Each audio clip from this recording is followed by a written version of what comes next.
नमो तस्सै भगवतो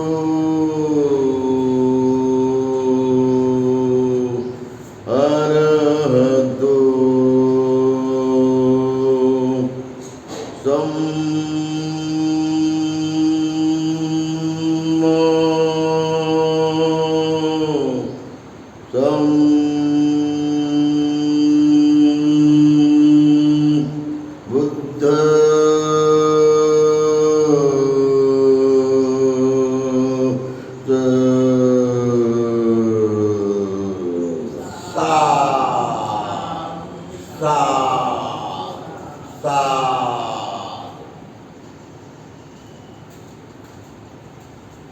आपण बौद्ध धर्मातील दुःखमुक्तीचा आणि सर्वश्रेष्ठ असा उच्च ज्ञानाचा मार्ग अभ्यास करत आहोत. हा एकमेव असा मार्ग आहे. या मार्गाला पर्याय दुसरा कोणताही नाही. विशुद्धी मार्ग हा सर्वात पॉवरफुल मार्ग आहे. ज्याप्रमाणे आपण फिल्टर वापरतो, पाण्याचं फिल्टर वापरतो, अनेक फिल्टर आहे जगामध्ये. सर्वात मोठं फिल्टर आहे ते म्हणजे कंगन वॉटर. जे कंगन वॉटर पाणी जर पिलं तर सारे रोग बंद होतात, किंबहुना आयुष्य वाढायला सुरुवात होते. जपानच्या लोकांचं आयुष्य हे पुरुषांचं आणि स्त्रियांचं 80वरून ते 85वर गेलं, 85वरून ते 90वर गेलं, आज 90वरून ते 100वर गेलं, आणि 100वरून ते आता 110, 115, 125 पर्यंत जपानी स्त्रियांचं, जपानी पुरुषांचं आयुष्य वाढत चाललेलं आहे.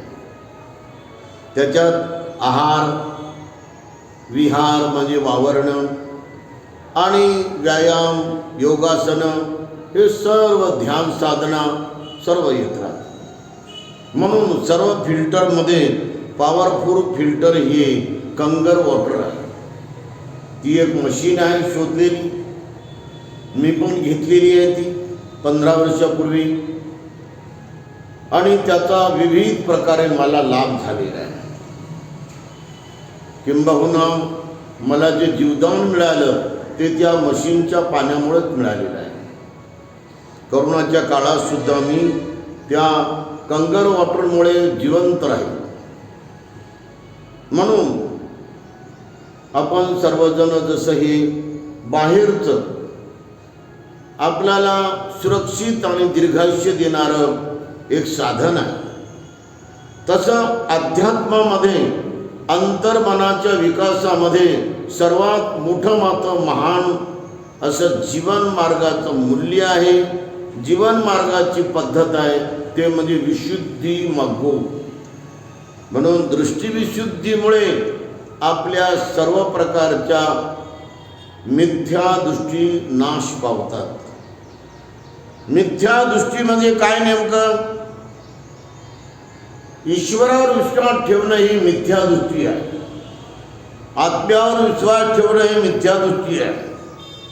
चमत्कारावर विश्वास ठेवणं ही मिथ्या दृष्टी आहे. दैववादावर विश्वास ठेवणं ही मिथ्या दृष्टी आहे. स्वर्ग आहे नरक आहे असं समजणं ही मिथ्या दृष्टी आहे. एवढंच नव्हे, नारळ फोडलं की एवढं फळ मिळते असं मानणं ही मिथ्या दृष्टी आहे. 1 लाख जर नारळ आपण समुद्रात फेकले किंवा यज्ञामध्ये जाळले तर फार मोठं आपल्या आईवडिलांना, आपल्या भावा बहिणींना, मेलेल्या लोकांना स्वर्ग मिळते असं मानणं हे मिथ्या दृष्टी आहे. त्रिवेणी संगममध्ये डुबक्या मारणं मी पाप मुक्त झालो असं म्हणणं हे मिथ्या दृष्टी आहे. आयुष्यभर सारे पाप करायचे, लोकांचं रक्त पियाचं, लोकाला पैशानं बुडवायचं, देशाला पैशानं बुडवायचं, कित्येक कोटीनं देशाचं वाटोळं करायचं आणि मग म्हणायचं मी आता इलाहाबादच्या त्रिसंगम मध्ये जाऊन डुबकी मारून आलो 15 प्रकारची, माझं सारं पाप गेलं. ही मिथ्या दृष्टी आहे. योगायोगानं होते असं मानणं मिथ्या दृष्टी आहे. किंवा माझ्या नशिबामध्ये असंच आहे असं मानणं मिथ्या दृष्टी आहे. मिथ्या दृष्टी म्हणजे खोटी दृष्टी. काल्पनिक भावना निर्माण करणे हे पण मिथ्या दृष्टी आहे. असं होईल, असं होईल, असं होईल, बराबर होईल, ते जे काय देव आहे, ईश्वर आहे, परमेश्वर आहे ते बरोबर करायला असं समजून त्याच्यावरती पूर्ण आपला भाव ठेवणं ही मिथ्या दृष्टी आहे. आणि परमात्मा जगात आहे आणि आत्मा जगामध्ये या दोघांचं मिलन एक दिवस होते असं मानणं हे पण मिथ्या दृष्टी आहे. ईश्वरानं हे 4 वर्ण निर्माण केले, ब्राह्मण, क्षत्रिय, वैश्य आणि शूद्र, असं मानणं हे पण मिथ्या दृष्टी आहे. ब्राह्मणानं हे 4 वर्ण जन्माला आणलेले आहेत आपल्या वर्चस्वासाठी, आपल्या मोठेपणासाठी. साऱ्या जाती जमातीमध्ये आपण पवित्र राहिलो पाहिजे. आपल्याला घाम येता कामा नये, आपले हातपाय कुठे दुखता कामा नये, आपल्याला आयतं पुरणपोळी आणि तुपानं आपले हात भरले पाहिजे आणि सारा आयतं खायला भेटलं पाहिजे. म्हणून ब्राह्मणानं हे 4 वर्ण पद्धती आणल्या आणि त्याच्यावर मनुस्मृती ही उभी आहे. मनुस्मृतीनं सर्वांचं वाटोळ केलेलं आहे. 8600 जातीचा पूर्णपणे 5000 वर्षापर्यंत त्यांची बर्बादी करून टाकलेली आहे. ते ईश्वराच्या नावाखाली जे म्हणतात ते मिथ्या दृष्टी आहे. आणि म्हणून या देशाचे प्रत्येक जातीचे लोक दुबळे राहिले, कमजोर राहिले. प्रत्येक जातीचे लोक आज सुप्रीम कोर्टाचे जज नाहीत आहेत का? इवन कलेक्टर सुद्धा नाही काही जातीचे लोक आज. इवन ते लोक MBBS, IAS officer, IPS officer सुद्धा नाहीत. साधे क्लर्क नाहीत ते अजून. काय काय जातीचे लोक केवळ झाडू मारायचं काम करतात, शिपायाचं काम करतात. हे सारा शाप ब्राह्मणवादाचा आहे. लोकाला अडाण्यामध्ये ठेवणं, अज्ञानामध्ये ठेवणं, शिक्षणापासून त्यांना वंचित ठेवणं, त्यांना कोणत्या प्रकारे शिक्षणाची सवलत ब्राह्मणवादानं 5000 वर्ष दिली नाही. त्यांना कोणत्याच प्रकारे शिक्षण घेऊ दिलं नाही, स्त्रियांना पण घेऊ दिले नाही. म्हणून आपल्या भारताच्या केवळ 2-3 स्त्रिया ह्या राष्ट्रपती होऊ शकल्या. नाहीतर लाखोनं स्त्रिया आपल्या जज झाल्या असत्या, IPS, IAS ऑफिसर झाल्या असत्या. करोडोनं स्त्रिया आपल्या पुरुषांच्या बरोबरीनं भारताला बलवान करायला त्यांनी आपल्या बुद्धिमत्तेचा वापर, आपल्या ज्ञानाचा वापर, आपल्या विद्वत्तेचा वापर केला असता. तर ब्राह्मणवादानं सर्वांना थांबवलं. तो स्त्री आहे, तुला वरची पायरी नाही, तू खालच्या पायरीवरच बस, चुलीजवळ बस, तू या मुलाकडे पाहाय, असं म्हणून तिला कुपुमुंडूक बनवलं. तिला दाबून दाबून ठेवलं. तिला 5000 वर्ष ब्राह्मणाची पण स्त्री त्यांनी वर जाऊ दिली नाही. ती वेदामध्ये पारंगत होऊ दिली नाही. वेद वाचायचा अधिकार ब्राह्मणाच्या पण स्त्रीला दिला नाही. कोणत्या जातीनं जर वेद वाचले तर त्याची जीभ कल्ल्यापासून कापून टाका, असं मनुस्मृतीमध्ये सांगलेलं आहे. बरोबर आहे की नाही? आणि म्हणून या देशामध्ये संपूर्ण जाती जमातीचा आणि समाजाचं जे वाटोळं केलेलं आहे, जे सत्यानाश केला आहे, सामाजिक उच्च ज्ञानापासून, आर्थिक उच्च ज्ञानापासून, मानसिक उच्च ज्ञानापासून, बौद्धिक उच्च ज्ञानापासून, सांस्कृतिक उच्च ज्ञानापासून, शिक्षणाच्या उच्च ज्ञानापासून आणि सर्वांग विकासापासून जे माणसाला वंचित ठेवलेलं आहे, त्याला पूर्णपणे थांबवलेलं आहे, त्याला दाबलेलं आहे, हे ब्राह्मणवादानं दाबलेलं आहे.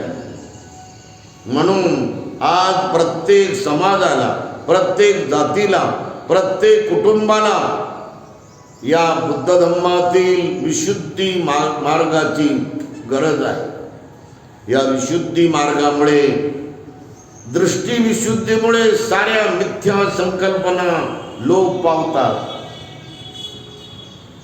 दृष्टी विशुद्धीमुळे मिथ्ये विचार, मिथ्या भावना, मिथ्या भक्ती, मिथ्या मंत्र जप, मिथ्या माळांचा जप, मिथ्या डोक्याला भंडारा लावण्याचा जप, आपल्या डोक्याला टीका लावण्याचा जप, बुक्का लावण्याचा जप, अंगारा धुपारा लावण्याचा जप, हे सारा मिथ्या दृष्टी आहे. हे ढोंग आहे, हे ढोंगी माणसाचं लक्षण आहे.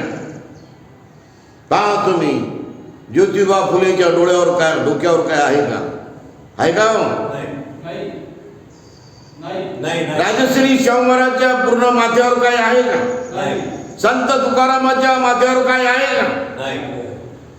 संत चोखामेळाच्या माथ्यावर काय आहे का? डॉक्टर बाबासाहेबांच्या माथ्यावर काय आहे का? म्हणून डोक्यावर काही लावणं, निळं लावणं, पिवळं लावणं, नारंगी लावणं किंवा कोणता ना कोणता भंडारा लावणं हे ढोंगी माणसाचं लक्षण मानलेलं आहे. त्यामुळं दृष्टीविशुद्धी माणसाची या जन्मामध्ये अत्यावश्यक आहे आणि दृष्टीविशुद्धी सोबत चित्तविशुद्धी आवश्यक आहे. कोणताही माणूस जो आज कोणत्याही समाजाचा, कोणत्याही जातीचा, कोणत्याही धर्माचा जो माणूस आज अशांत आहे, बेचैन आहे, व्याकुळ आहे, परेशान आहे, तो दुःखानं गांगरलेला आहे, तो शोकानं पीडित आहे, भयानं भयभीत आहे आणि चिंतेनं चिंतातूर आहे. हे कशामुळं? चित्ताचे मळ असल्यामुळं. चित्ताच्या मळामध्ये अंतर्मन दबलेलं आहे, अंतर्मन त्यानं ग्रासलेलं आहे. हे चित्ताचे मळ फार वाईट आहे. सर्वात चित्ताचे मळ माणसाला शांती मिळू देत नाही. कामाश्रव मळ, दृष्टी आश्रव मळ, भवाश्रव मळ, अविद्याश्रव मळ, क्रोधाचा मळ, कपटाचा मळ, वैरत्वाचा मळ, परजातीचा द्वेष आणि जलीन करणं किंवा जळणं हा मळ, अभिमानाचा मळ, घमेंडीचा मळ, अहंकारानं पूर्ण भरलेला मळ, ज्याला अहम मम म्हणतात, आणि प्रमादाचा मळ, कंजूसपणाचा मळ, सुस्ती, कंटाळा, दिरंगाई, टाळाटाळ करणं हे सारा मळ आहे. मत्सर करायचा मळ, हेवा करायचा मळ. एक घर त्या दुसऱ्या घराचा हेवा करते. काय आमच्या लेकरावर हे जळतच राहतात असे म्हणतात की नाही? आपण असं का म्हणायचं? आपण एकमेकाला असं का पाहायचं? तुम्ही त्यांच्यावर मैत्री करा, ते तुमच्यावर मैत्री करतील. सर्वांचं मंगल हो, सर्वांचा उत्कर्ष हो, सर्वांची उन्नती हो, सर्वांची भरभराट हो, शिक्षणामध्ये, ज्ञानामध्ये, कमाईमध्ये, घर बांधण्यामध्ये, प्लॉट घेण्यामध्ये सर्वांची भरभराट हो. असं सर्वांनी आचरण करावं, सर्वांनी मंगल मैत्री करावी. हे किती आपल्याला मदत करणार आहे, आपलं स्वास्थ्य ठेवणार आहे की नाही? आणि म्हणून हा मत्सराचा जो मळ आहे, एक बाई दुसऱ्या बाईचा मत्सर करते, एक कुटुंब दुसऱ्या कुटुंबाचं मत्सर करते. त्याचं धन पाहून, त्याच्या गाड्या पाहून, त्याचे लेकरं बाळ शिक्षणामध्ये आणि चांगल्या वागण्यामध्ये पुढं गेल्यामुळं आपण का त्यांच्यावर असं वाईट भावना ठेवायची? आपणही त्यांच्यासारखं बनायचं. आपली पण पात्रता आपण त्यांच्यासारखी निर्माण करण्याची आपल्यात धमक ठेवणं, आपल्यामध्ये जिद्द वाढवणं, आपल्यामध्ये परिपूर्ण ध्येय वाढवणं हे आपल्याला शिकवण्यात आलेलं आहे. म्हणून चित्तविशुद्धीमध्ये कोणताही मळ आपण मनात, अंतर्मनात दाबून दाबून ठेवू नये. कोणत्याही कुटुंबानं कोणत्याही कुटुंबाचा मत्सर करू नये, गैरसमज करू नये, विनाकारण त्यांच्यावर आक्षेप घेऊ नये, विनाकारण त्यांच्यावर आग पाखडू नये. आपण अशा प्रकारे चित्तविशुद्धीमध्ये सारे मळ काढले पाहिजे. आणि भगवान बुद्धांनी मळ काढण्यासाठी अनापान सती हे समाधी, श्वासावर राहणं, मनाला एकाग्र करण्याची समाधी जर आपण निरंतर करत राहिलो, 5 मिनिट, 10 मिनिट, 20 मिनिट, अर्धा घंटा, 1 घंटा, तर आपले सारे मळ हे पूर्णच्या पूर्ण खलास होतात, नाश पावतात. म्हणून आपण सर्वजण त्याच्यावर जास्त जोर द्यावा. जास्तीत जास्त वेळ श्वासावर ध्यान करण्यावर द्यावं. अकोला जिल्ह्यामध्ये भीमनगर आहे. त्या भीमनगरामध्ये 15-20 महिला बुद्ध विहारामध्ये सकाळी 5ला बसतात. काय त्यांना काय काम नाही का? भगवान गौतम बुद्ध सोबत महाविहारामध्ये श्रावस्तीला महिला 1000, 2000, 3000, 5000 महिला रात्रभर ध्यानाला बसायच्या. ध्यान हे माणसाच्या मनाचा सारा मुळ सगळं बाहेर काढून टाकते. ध्यानामुळे फार मोठे फायदे आहेत. ध्यानातच माणसाचं मन परिशुद्ध होते, ध्यानातच शील विशुद्ध होते, ध्यानातच दृष्टी विशुद्ध होते, ध्यानामध्ये आपली बुद्धी पण विशुद्ध होते, आपले इंद्रिय विशुद्ध होतात. म्हणून अनापन ध्यान भगवान बुद्धासोबत लोक कौसंबी बुद्ध विहारामध्ये, राजगृह बुद्ध विहारामध्ये, सारनाथ येथील मूलगुंदकुटी महाबुद्ध विहारामध्ये, धम्मराज महाविहारामध्ये हजारो लोक तिथं बसायचे. एवढंच नव्हे, प्रत्येक ठिकाणी बुद्धासोबत 12,000, 13,000, 15,000 भिक्खू भिक्खुनी आणि उपासक वेगळे, 40,000, 50,000, 70,000 उपासक उपासिका भगवान बुद्धासोबत ध्यानाला बसत होते. आणि या ध्यान साधनेमुळे, या श्वासावर ध्यान केल्यामुळे जास्तीत जास्त वेळ त्याला दिला पाहिजे. म्हणजे मनाची निर्मळता, मनाची परिशुद्धी अधिक वाढते आणि सारा मळाचा निचरा होतो. मन हे परिशुद्धच होत नाही तर विशुद्ध सुद्धा होते. सर्वांत मंगल हो, सर्वांत मंगल हो, सर्वांत मंगल हो. सात सात सात सर्वा सापेत्यो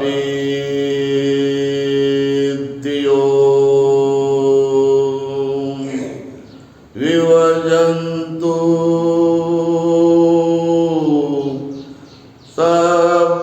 सर्वरोगो विनाशतु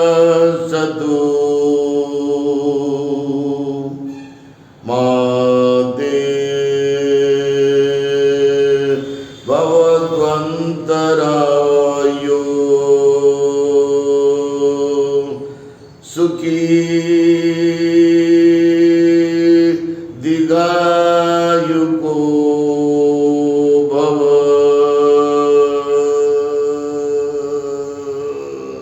सात सात सात बुद्धं नमामि.